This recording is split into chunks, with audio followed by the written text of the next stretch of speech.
This week, I murdered a rock, injured a stone, hospitalized a brick. I'm so mean, I make medicine sick.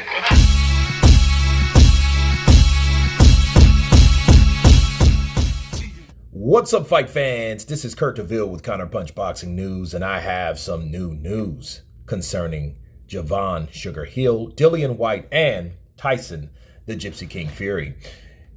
Javan Sugar Hill, or should I say Javan Sugar Hill, states that Dillian Whyte can't avoid Tyson Fury. Tyson Fury's trainer, Sugar Hill Stewart, isn't bothered by Dillian Whyte's choosing not to attend the first press conference between them.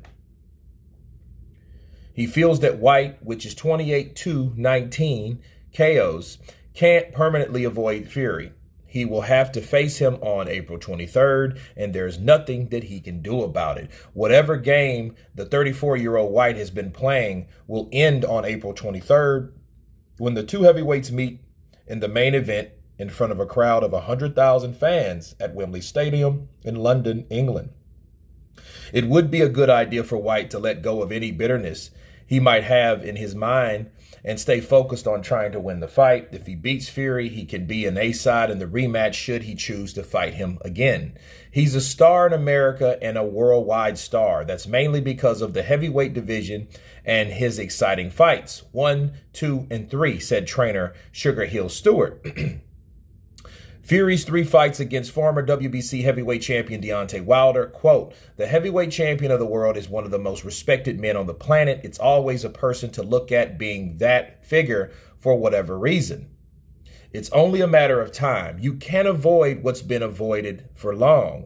There's always going to be a time where you're going to have to face up to it," said Sugar Hill about Dillian Whyte not showing up at the kickoff press conference to promote his fight with Fury on April 23rd. He said, "Tyson is just whatever he feels. I don't know what the opponent, Dillian, is thinking. Maybe he has a plan when he sees him. Tyson doesn't have a plan. It's just whatever feedback he gets from the person in front of him is where he'll go from there.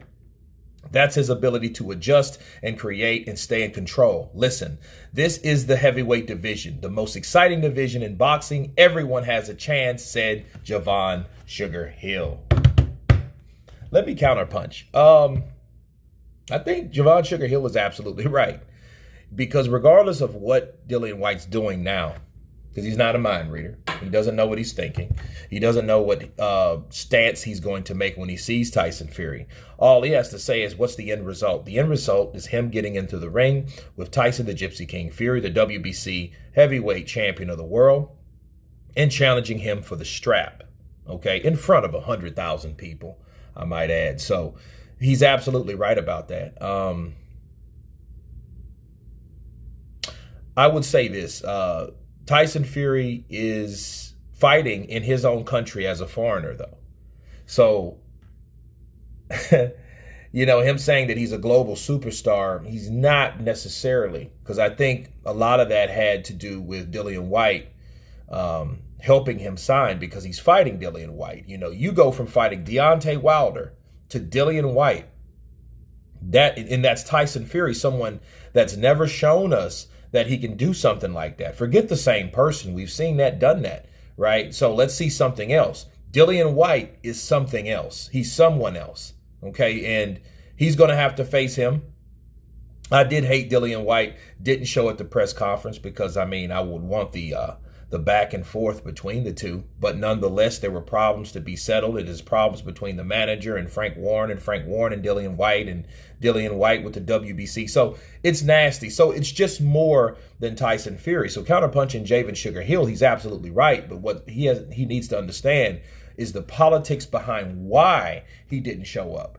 And why he didn't show up is really on some petty shit, to be honest. You know, the escrow wasn't petty because that was the money. But the private jet, okay, either Frank Warren ever had the money or he didn't want to spend it on Dillian Whyte, the challenger. Either way, he didn't respect him, and they talked about having it. So I think Javan Sugar Hill should have talked about the politics behind it if he heard anything about it. Not saying that he did, but if he didn't, he should know that there's a reason why Dillian Whyte didn't show up at that press conference.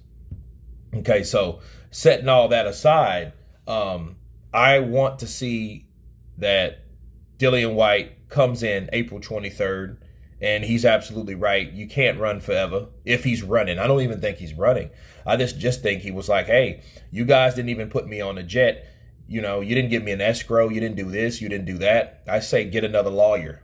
That's what I say, honestly, because that should have been finalized in the contract. But there's also other information about that, which I'll get into in the next video.